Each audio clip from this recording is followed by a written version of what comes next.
ನಮ್ಮ ದೇವರು ಕರ್ತನಾದ ಯೇಸು ಕ್ರಿಸ್ತನ ನಾಮದಲ್ಲಿ ಅನುದಿನದ ಆಹಾರ ಪ್ರಿಯರಿಗೆ ಪ್ರೀತಿಯ ಶುಭಾಶಯಗಳು.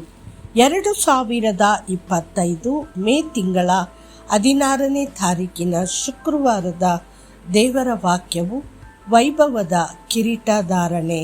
ನೀನು ಅವನನ್ನು ದೇವತೆಗಳಿಗಿಂತ ಸ್ವಲ್ಪ ಕಡಿಮೆ ಮಾಡಿದ್ದಿ, ಮಹಿಮೆ ಮತ್ತು ಘನತೆಯಿಂದ ಅವನಿಗೆ ಕಿರೀಟವನ್ನು ಹಾಕಿದ್ದಿ. ಕೀರ್ತನೆಗಳು 8:5. ನಮ್ಮ ಪ್ರೀತಿಯ ಕರ್ತನು ಇಡೀ ವಿಶ್ವದ ಸೃಷ್ಟಿಕರ್ತ. ಅವನಿಗೆ ಎಲ್ಲ ಅಧಿಕಾರ ಮತ್ತು ಪ್ರಭುತ್ವವಿದೆ. ಬೆಳಕು ಬರಲಿ ಎಂಬ ಒಂದೇ ಒಂದು ಅಧಿಕೃತ ಆಜ್ಞೆಯೊಂದಿಗೆ ಬೆಳಕು ಅಸ್ತಿತ್ವಕ್ಕೆ ಬಂದಿತು. ಸೂರ್ಯ, ಚಂದ್ರ, ನಕ್ಷತ್ರಗಳು ಮತ್ತು ಗ್ಯಾಲಕ್ಸಿಗಳೆಲ್ಲವೂ ಅವನ ಮಾತಿನ ಶಕ್ತಿಯಿಂದ ಸೃಷ್ಟಿಸಲ್ಪಟ್ಟಿತ್ತು. ಆದರೂ ಆ ಅಧಿಕಾರ ಮತ್ತು ಪ್ರಭುತ್ವವನ್ನು ಮಾನವ ಕುಲಕ್ಕೆ ವಹಿಸಲು ಅವನು ಬಯಸಿದನು. ಆದ್ದರಿಂದ ಅವನು ಮನುಷ್ಯನನ್ನು ತನ್ನದೇ ಆದ ಸ್ವರೂಪ ಮತ್ತು ಹೋಲಿಕೆಯಲ್ಲಿ ಸೃಷ್ಟಿಸಿದನು.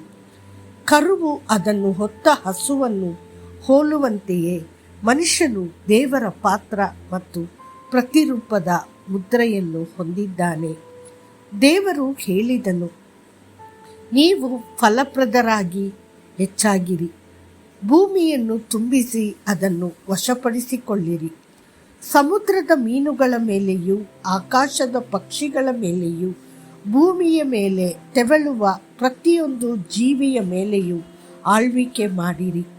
ಆದಿಕಾಂಡ 1:28.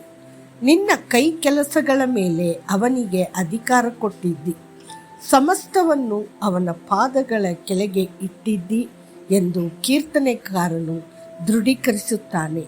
ಕೀರ್ತನೆಗಳು 8:6. ಆದರೆ ಅಯ್ಯೋ, ಆದಾಮ ಹವ್ವರು ದೇವರು ತಮ್ಮ ಮೇಲೆ ಇಟ್ಟಿದ್ದ ಅಧಿಕಾರ ಮತ್ತು ಗೌರವದ ಶ್ರೇಷ್ಠತೆಯನ್ನು ಗ್ರಹಿಸಲಿಲ್ಲ. ಅವರು ಸೈತಾನನ ಕುತಂತ್ರದಿಂದ ಮೋಸ ಹೋಗಿ ದೇವರು ಕೊಟ್ಟಿದ್ದ ಪ್ರಭುತ್ವವನ್ನು ಕಳೆದುಕೊಂಡರು. ಹೀಗೆ ಸೈತಾನನು ಈ ಲೋಕದ ಅಧಿಪತಿಯಾದನು. ಆದರೂ ದೇವರಿಗೆ ಮಾನವ ಕುಲದ ಮೇಲಿನ ಪ್ರೀತಿ ಕಡಿಮೆಯಾಗಲಿಲ್ಲ. ಏದೆನ್ನಲ್ಲಿ ಮನುಷ್ಯನು ಕಳೆದುಕೊಂಡಿದ್ದನ್ನೆಲ್ಲ ಪುನಃ ಸ್ಥಾಪಿಸಲು ದೃಢ ನಿಶ್ಚಯದಿಂದ ಕ್ರಿಸ್ತನು ಕಲ್ವಾರಿಯಲ್ಲಿ ಶಿಲುಬೆಯನ್ನು ಸಹಿಸಿಕೊಂಡನು. ತನ್ನ ಮರಣದ ಮೂಲಕ ಸಾವಿನ ಶಕ್ತಿಯನ್ನು ಹೊಂದಿದ್ದ ಸೈತಾನನನ್ನು ಸೋಲಿಸಿದನು.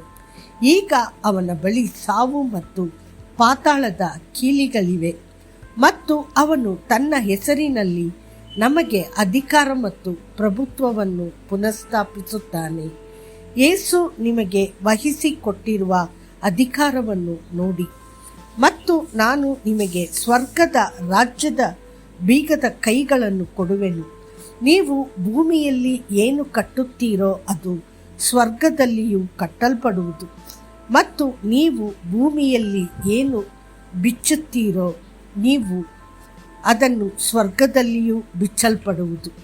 ಮತ್ತಾಯ 16:19. ದೇವರ ಪ್ರಿಯ ಮಕ್ಕಳೇ, ನಮ್ಮ ದೇವರು ಎಷ್ಟು ಶಕ್ತಿಶಾಲಿ ಮತ್ತು ಭವ್ಯನೆಂದು ಮೊದಲು ಅರ್ಥ ಮಾಡಿಕೊಳ್ಳಿ. ನಂತರ ಕ್ರಿಸ್ತನ ಮೂಲಕ ಆತನು ನಿಮಗೆ ಲಭ್ಯವಾಗುವಂತೆ ಮಾಡಿರುವ ಸ್ವಾತಂತ್ರ್ಯ, ಪ್ರಭುತ್ವ, ಅಧಿಕಾರ ಮತ್ತು ಶಕ್ತಿಯನ್ನು ಅರ್ಥ ಮಾಡಿಕೊಳ್ಳಿ. ಆಗ ಮಾತ್ರ ನೀವು ವಿಜಯಶಾಲಿ ಜೀವನವನ್ನು ನಡೆಸಲು ಸಾಧ್ಯ. ಮತ್ತಷ್ಟು ಹೆಚ್ಚಿನ ಧ್ಯಾನಕ್ಕಾಗಿ ಯೇಸು ಬಂದು ಅವರೊಂದಿಗೆ ಮಾತನಾಡಿ, ಸ್ವರ್ಗದಲ್ಲಿಯೂ ಭೂಮಿಯ ಮೇಲೆಯೂ ಎಲ್ಲ ಅಧಿಕಾರವು ನನಗೆ ಕೊಡಲ್ಪಟ್ಟಿದೆ ಎಂದು ಹೇಳಿದನು. ಮತ್ತಾಯ 28:18. ಕರ್ತನು ನಿಮ್ಮನ್ನು ಆಶೀರ್ವದಿಸಲಿ. ಆಮೇನ್.